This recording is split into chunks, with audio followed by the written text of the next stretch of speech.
যে তার দেশে যাওয়াটা তার একক সিদ্ধান্তের উপরে নির্ভর করে না। তার মানে আমরা বুঝলাম এই যে গিট্টুটার দড়ির এক মাথা তারেক রহমানের হাতে থাকলেও আরেক মাথা কিন্তু অন্যজন ধরে বসে আছে, তাই না? তো সেটা কি? সেটা কি আমেরিকা? সেটা কি ভারত? সেটা কি আর্মি? নাকি সেটা ডক্টর ইউনূস? নানান মানুষ নানান মহল থেকে নানান ভাবে আলাপ আলোচনা করেছেন। এখন ডক্টর ইউনূসের কিন্তু লক্ষণ খারাপ, ডক্টর ইউনূসের কিন্তু মানবিক চরিত্র খুবই খারাপ। কারণ স্বার্থের জন্য সে যে কোনো লোককে বলি দিয়ে দিতে পারবে। এখন তারেক রহমান ডক্টর ইউনূসকে বিশ্বাস করতে পারতেছে না, কারণ শেষ পর্যন্ত যদি তারেক রহমান জামাতের সাথে একটা ডিলে চলে যায় যে এনসিপির পক্ষ থেকে আমি প্রধানমন্ত্রী হব আর জামাত নেতা প্রেসিডেন্ট হবে, এই এনসিপি কে দিয়ে আমরা ম্যানিপুলেটেড একটা নির্বাচন করে ফেলবো, আমেরিকারে বললো যে যা যা দেওয়া দরকার চাও দেব, বন্ধ চাও দেব, যা চাও দেব, পারলে জামাও খুলে দিব, এইরকম দিয়া যদি তারা বসে যায়, তখন তারেক রহমান তো আমসালা দুইটাই যাবে। একদিকে ব্রিটেনে একটা সুন্দর জীবন, তার একটা ব্রিটিশ পাসপোর্ট আছে, এখানে একটা সুন্দর জীবন আছে, সংসার আছে।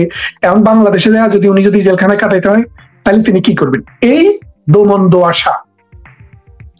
এই কারণেই আমি মনে করি তারেক রহমান এই কি বলে যে বাংলাদেশে যেতে এত বিলম্ব হচ্ছে, এত কাহিনী হচ্ছে, কিন্তু ইমিগ্রেশনে কোনো সমস্যা নেই। এবং তিনি যে চিন্তাটা করছেন আমি মনে করি এটা কিন্তু প্রুডেন্ট, উনি কিন্তু রাইট চিন্তা করছেন, এটা কিন্তু অমূলক না, এই চিন্তাটা সত্য। কারণ ডক্টর ইউনূস পারে না, তার স্বার্থের জন্য এমন কোনো কিছু নেই। ডক্টর ইউনূসকে কিন্তু অলরেডি জামাত প্রলোভন দিছে যে আপনি প্রেসিডেন্ট প্রধানমন্ত্রী যেটাই চান সেটাই পাবেন, কিন্তু আমাদেরকে ক্ষমতায় রাখতে হবে, আমাদেরকে ক্ষমতায় নিয়ে আসতে হবে, এনসিপি টেনসিপি সহ। আপনি একটা জিনিস মনে খেয়াল করছেন, সাম্প্রতিক সময়ে বিএনপি কে এবং জামাতকে সামনে রেখে একটা জরিপ হইছে। জরিপে দেখা গেল যে বিএনপির ভোটার যারা মাঠে আছে তারা 19% লোক বিএনপি কে সাপোর্ট করে আর 17% লোক জামাতকে সাপোর্ট করে। এই দুইটার পার্থক্য কত? 2, 17 আর 19। আর জামাতের স্বাস্থ্য ভাই বা মামতো ভাই বা খালতো ভাই যেটাই বলেন, ওই যে ইসলামী ঐক্যজোট, তাদের কত জানেন? তাদের হলো 4। তাহলে জামাত যদি খালতো ভাইয়ের 4 আর নিজেদের 17 যোগ করেন তাহলে 21 হয় না? তাহলে বিএনপি থেকেও কিন্তু 2 ডিগ্রি বেশি। তার মানে বিএনপি কে বলে দিচ্ছে যে তুমি তোমার সিদ্ধান্ত তোমার মতো করে নাও, আমি ঢাকা ইউনিভার্সিটি, চিটাগং ইউনিভার্সিটি, রাজশাহী এবং জাহাঙ্গীরনগর তাদেরকে দিয়ে দিছি। এবং জনগণ অলরেডি বলতেছে যে তার খালতো ভাইকে নিয়ে আসে তোমার চাইতে শক্তিশালী, আর বাকি যারা আছে তারা আওয়ামী লীগের দোসর। এখন তারেক রহমান কিন্তু সত্যিকার অর্থেই কিন্তু একটা প্রেশারের মধ্যে পড়ে গেছে। কিরে, আমি ঢাকা হারাইলাম, জাহাঙ্গীরনগর হারাইলাম, চিটাগং হারাইলাম, রাজশাহী হারাইলাম, আবার আমি যাওয়ার সময় হয়েছে এই টাইমে নতুন আরেকটা জরিপ নিয়ে আসলো। এই জরিপে বলতেছে আমার মাত্র 19% ভোট মাঠে আছে আর তাদের আছে 17 আর 4 21। তার মানে তারা আমার চেয়েও বড়। তো এখন আমি কি? ব্যাপারটা বুঝছেন? এই জিনিসগুলোকে কিন্তু অ্যানালাইসিস যদি করেন, নেতা কে হয়, নেতৃত্ব কে দেয়, যিনি সমস্ত বাধাকে উপেক্ষা করে নিজেকে নেতা হিসেবে তৈরি করতে পারেন, তিনি নেতা। আর যদি আপনাকে চেয়ার ছাড়ে দেওয়ার জন্য একজন থাকে, চেয়ার থেকে উঠাই দেওয়ার জন্য আরেকজন থাকে আপনাকে দইরা বসাই দেওয়ার জন্য, তাহলে আপনি নেতা কিনা সেটা কিন্তু দেশ এবং দেশের মানুষের কাছে একটা বড় প্রশ্ন হয়ে দেখা দেয়। তা এখন আজকে তারেক রহমান যে কথাটি বললেন, এতে বোঝা গেল আসলে এখানে আওয়ামী লীগ ছাড়াও আরো একটি পক্ষ আছে, যেই পক্ষটি তারেক রহমানকে দেশে যাক সেটা চায় না। সেটা আমেরিকাও হইতে পারে, কারণ আপনি জানেন বাংলাদেশের নাগরিকদের মধ্যে সর্বপ্রথম যার ভিসা যাকে নিষিদ্ধ করেছে আমেরিকা, তিনি হচ্ছেন তারেক রহমান, আপনি জানেন। এবং উইকিলিক্স তখন তারেক রহমান সম্পর্কে বিভিন্ন তথ্য প্রকাশ করে, সেখানে বলা হয়েছিল যে তারেক রহমান আমেরিকার স্বার্থের জন্য, বাংলাদেশের জন্য এবং গণতন্ত্রের জন্য হুমকি, সুতরাং তাকে যেন কোন রকমের রাষ্ট্র ক্ষমতায় বসানো না হয়। পরবর্তীতে আর্মিরা 111 সরকার তার উপরে অনেক অত্যাচার নির্যাতন করেছে, অনেক মামলা হামলা আমরা দেখেছি। এখন শেষ পর্যন্ত এসে যেখানে দাঁড়িয়েছি, খালেদা জিয়ার 2টি সন্তানের একটি মারা গিয়েছে আপনারা জানেন মালয়েশিয়াতে, কিন্তু তারেক রহমান সাহেব কিন্তু এই ইউনূস সরকার ক্ষমতা আসার পর একটি বক্তৃতায় তিনি বলেছেন যে আমার পরিবার শেষ করে দিয়েছে আওয়ামী লীগ, আমার ভাইকে হত্যা করেছে, কিন্তু আমরা সবাই জানি তিনি মারা গিয়েছেন সিঙ্গাপুরে না, মালয়েশিয়ায়। তো এখন যার কারণে এইসব কথা কিন্তু এখন আর বিশ্বাসযোগ্য জায়গায় থাকছে না যখন তিনি যাচ্ছেন না। তো ইতিমধ্যে আমরা কিন্তু বাংলাদেশে কিছু শোরগোল শুনছি, বেগম খালেদা জিয়া জীবন মৃত্যুর সন্ধিক্ষণে আছেন, বেঁচে আছেন নাকি লাইফ সাপোর্টে আছেন সেটা আমরা সঠিকভাবে বলতে পারছি না। কিন্তু তারেক রহমান তার একমাত্র পুত্র সন্তান বা একমাত্র সন্তান, তিনি এই সময়ে যখন তার সরকার নির্ভর করে বিএনপির ইচ্ছা অনিচ্ছার উপর, অর্থাৎ বিএনপি যদি না চায় তাহলে বাংলাদেশে এখনকার সরকার থাকতে পারবে না, কারণ আওয়ামী লীগ তাদেরকে চায় না। তো বিএনপিও না চাইলে ৮০% মানুষ যদি তাদেরকে না চায় তাহলে তারা থাকবে কিসের উপরে ভর করে? হয় আর্মির উপরে ভর করে থাকবে, না হয় জনগণের উপরে। তো জনগণ তো যদি বিএনপি বলে তাদের সাথে আছে, তাহলে নিশ্চয়ই তারেক রহমানের সাথে আছে। তো সেই অবস্থায় এখন যেটা দাঁড়ালো, দেখলাম এই অসুস্থ মায়ের পাশে যায় তারেক রহমানের পক্ষে দাঁড়ানো সম্ভব হয়নি। এখন তার মুমূর্ষ আপনি খেয়াল করে দেখেন, এখানে কয়েকটি বিষয় চলে এসছে। আরেকটা জিনিস হলো, খালেদা জিয়া অনেকদিন থেকেই হসপিটালে আসছেন যাচ্ছেন, অসুস্থ হচ্ছেন। ডক্টর ইউনূস 16 মাস পরে খালেদা জিয়াকে VVIP, very very important person হিসেবে ঘোষণা দিল। আপনি খেয়াল করে দেখেন, 16 মাস আগে দিল না কেন? 15 মাস আগে দিল না কেন? অথবা 1 মাস আগে দিল না কেন? যখন এই ঘোষণাটি আসলো যে তিনি VVIP, very very important person রাষ্ট্রীয়ভাবে, কখন আসলো? যখন আমরা তার মৃত্যুর গুঞ্জন শুনলাম।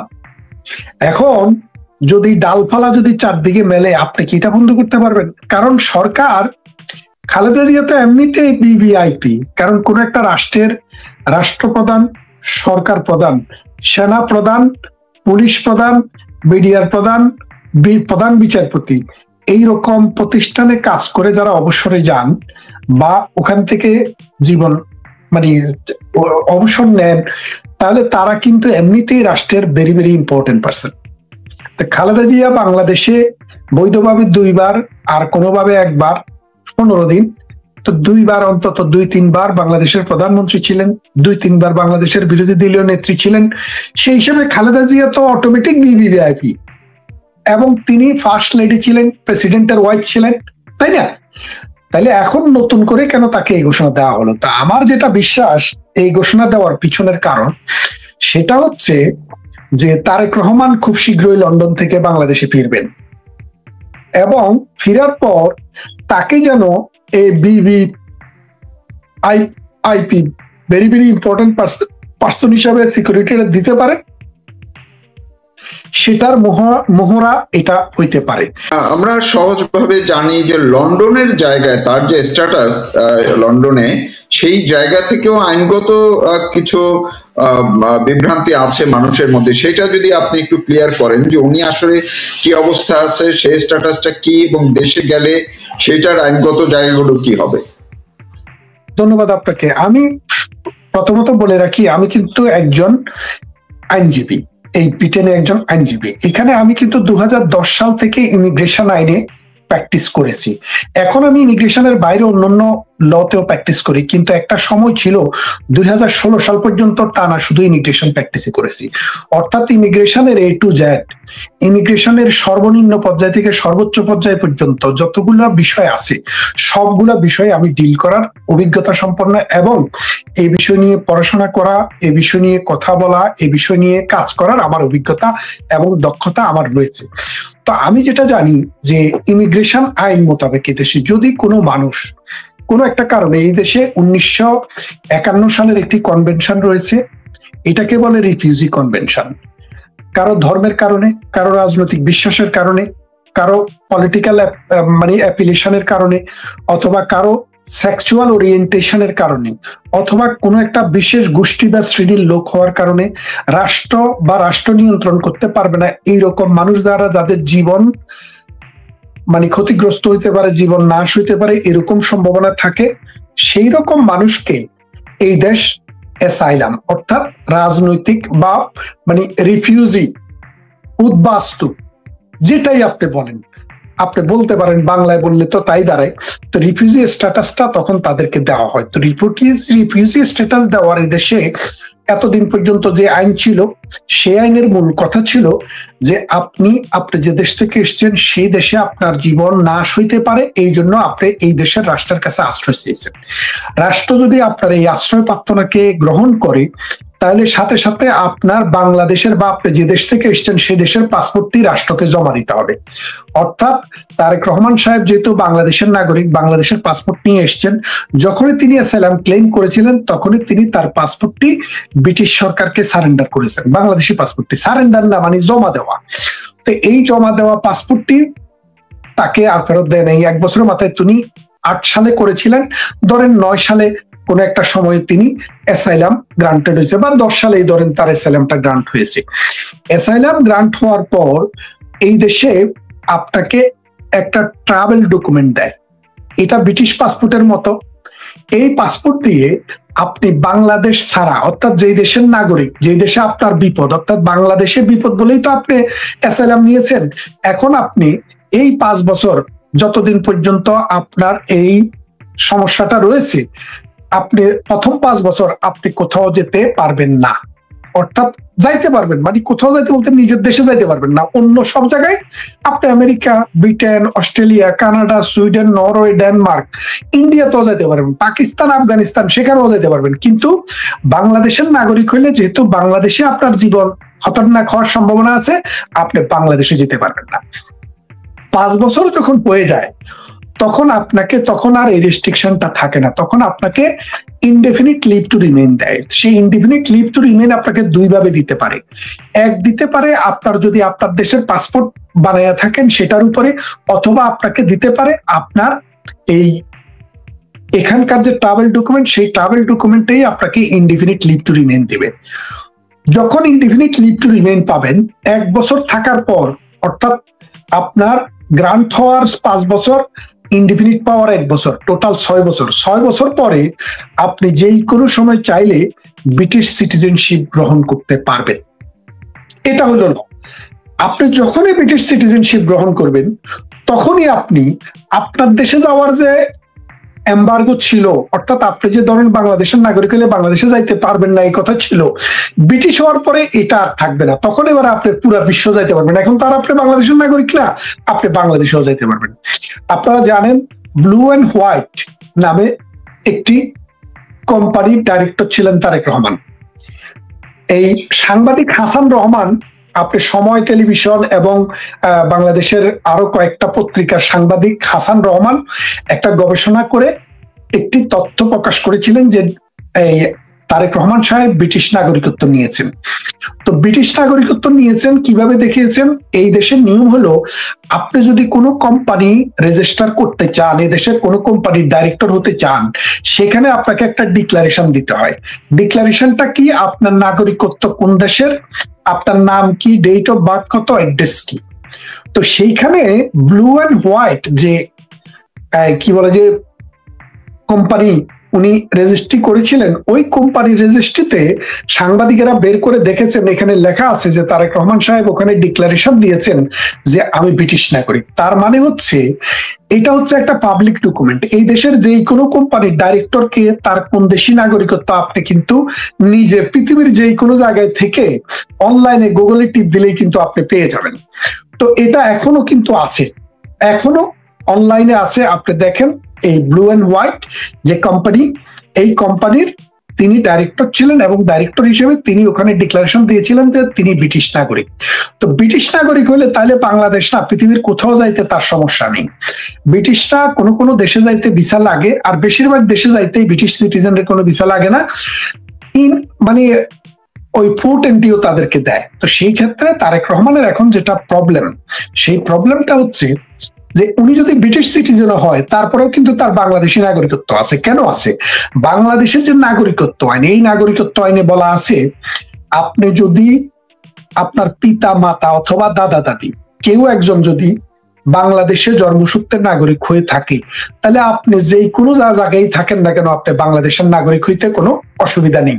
তো তারেক রহমানের জন্ম বাংলাদেশে, তিনি বাংলাদেশের নাগরিক ছিলেন, তার মাতা পিতা দাদা দাদি সবাই বাংলাদেশের নাগরিক, সুতরাং তিনিও বাংলাদেশের নাগরিক। অর্থাৎ ব্রিটেনের আইনে দ্বৈত নাগরিকত্ব কোনো অসুবিধা নেই। অর্থাৎ ব্রিটেনে যদি আপনি ব্রিটিশ নাগরিকত্ব গ্রহণ করেন, আপনি বাংলাদেশের নাগরিকত্ব রাখতে পারবেন।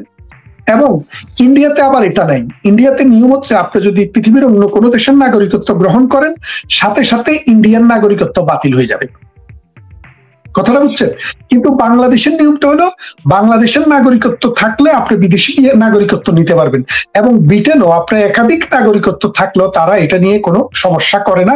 তবে ডিক্লেয়ার করতে হয় কোনো কোনো জায়গায় প্রয়োজন হলে আপনার অন্য নাগরিকত্ব আছে কিনা। তারেক রহমান, যদি আমরা ধরে নিই যে সাংবাদিক হাসান রহমানের যে তথ্য ব্লু অ্যান্ড হোয়াইটে উনি যে স্টেটমেন্টটি ব্রিটিশ গভর্নমেন্টকে দিয়েছেন সেটি যদি সত্য ধরে নেই, সেই সূত্রে বলি তিনি ব্রিটিশ। তো ব্রিটিশ হলে এখন বাংলাদেশে যাওয়ার সময় এয়ারপোর্টে যদি তিনি ব্রিটিশ পাসপোর্ট নিয়ে যদি বাংলাদেশে যান, তাহলে তো স্বভাবত প্রশ্ন উঠবে যে তিনি যেই দলটি আগামীতে ক্ষমতায় আসবে সেই দলের প্রধান বাংলাদেশের প্রধানমন্ত্রী হবেন, বাংলাদেশের প্রেসিডেন্ট হবেন, মন্ত্রী হবেন, তিনি ব্রিটিশ হলে কি করে হবে? এই ভয়ে তিনি আর ব্রিটিশ পাসপোর্টটা নিয়ে বাংলাদেশে যেতে পারছেন না। তাহলে কি করতে হবে?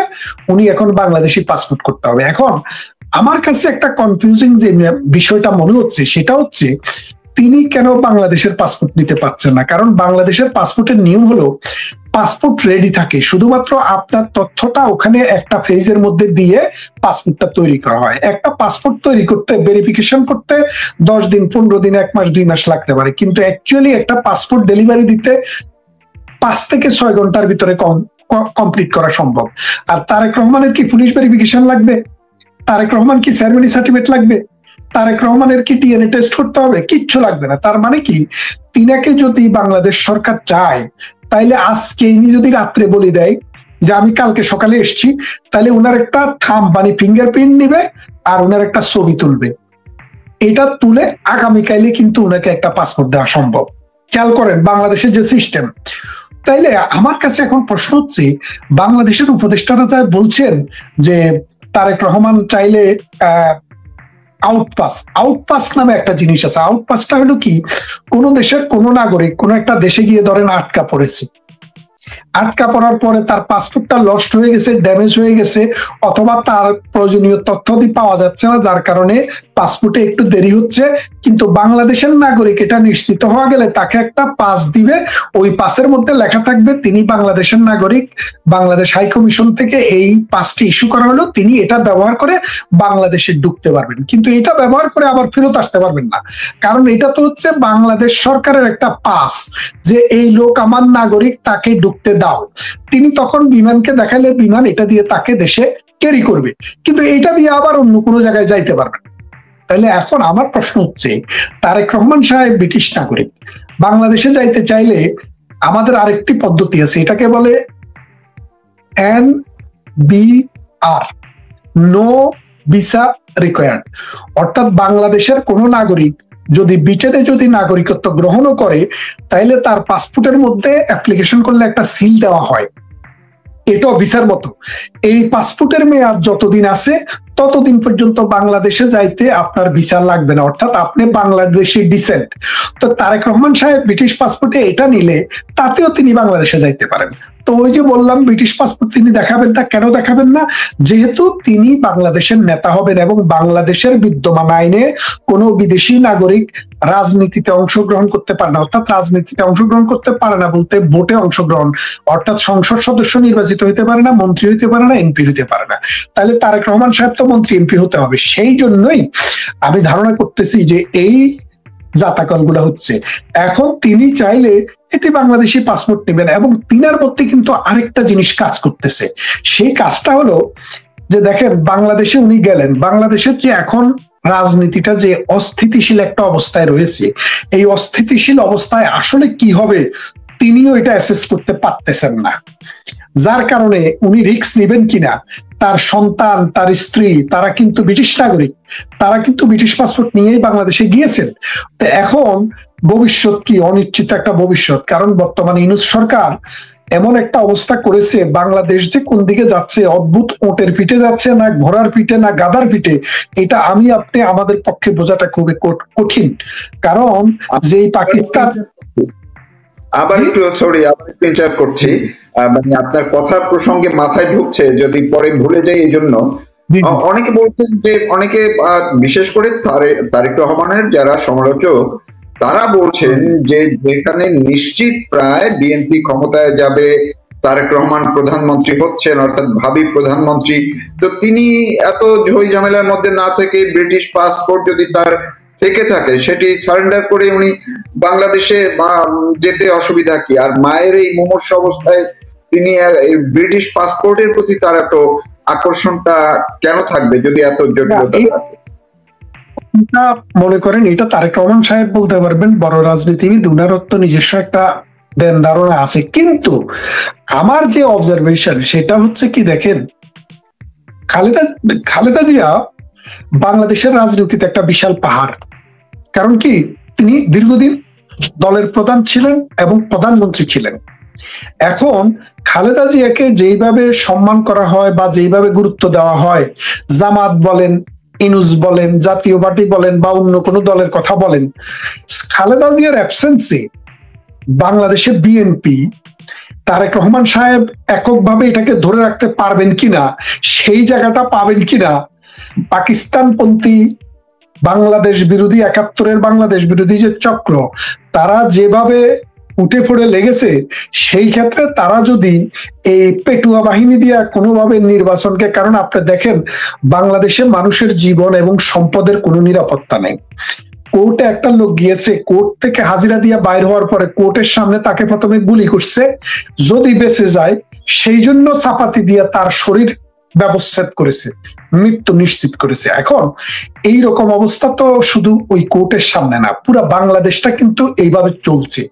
তো এই অবস্থায় যদি জামাতে ইসলামী জোর কইরা এই লাঠিয়াল বাহিনী দিয়া যদি ক্ষমতা দখল করে নেয়, ডক্টর ইউনূস যদি তাদেরকে একটা প্রচ্ছন্ন সহযোগিতা করে, যেমন মনে করেন যে এনসিপি দিয়ে একটা দল গঠন করাইলো, যাদের লোক নাই, সর্বসাকুল্যে 2 জন, আর্মির গাড়ি করে যাদের পালাইতে হয়, তারা যদি এরকম করে, তাহলে তারেক রহমানের ভবিষ্যৎ কি? তাহলে তিনি কি করবেন? তাহলে তিনি মানে তাকে যদি অ্যারেস্ট করে ফেলে কোন একটা মামলায়, কারণ 21শে আগস্টের যে গ্রেনেড হামলা মামলাটি আছে, এই হয়ে গেছে এভিডেন্সিয়াল কারণে, কিন্তু ঘটনাটি তো বাদ হয়ে যায় নাই, বিচার তো কমপ্লিট হয় নাই। কোনো একটা মামলায় কোনো একটা বিষয়ের বিচার হয়ে গেলে এটার আরেকবার বিচার হয় না। কিন্তু তারেক রহমান সাহেবের এটাতে সব আসামিকে খালাস দিছে, বলছে যে এই মামলায় সাক্ষ্য ঠিক মতো দেওয়া হয় নাই। এখন এই মামলাটি কিন্তু আবারও রুজু হতে পারে, অথবা এরকম আরো কোনো মামলা, কারণ হচ্ছে রাজনৈতিকভাবে হয়রানি করতে চাইলে এই সরকারও তো নতুন একটা মামলা দিতে পারে, এবং খালেদা জিয়ার অ্যাবসেন্সে যদি তারেক জিয়াকেও কোনো একটা মামলা দিয়ে দিতে পারে, তাহলে বিএনপির রাজনৈতিক ভবিষ্যৎটা কি? আওয়ামী লীগ, আপনি একটা কথা শুনেছেন না, কি বলে যে জিয়া পরিবার এবং শেখ পরিবার, এই 2টা পরিবারকে ডিলিট করতে চায় রাজনীতি থেকে। এই যে জিনিসটা, তারেক রহমানেরও তো কিছু বুদ্ধিজীবী আছে, তার কাছেও তো কিছু খোঁজ খবর আছে, গোয়েন্দা আছে না?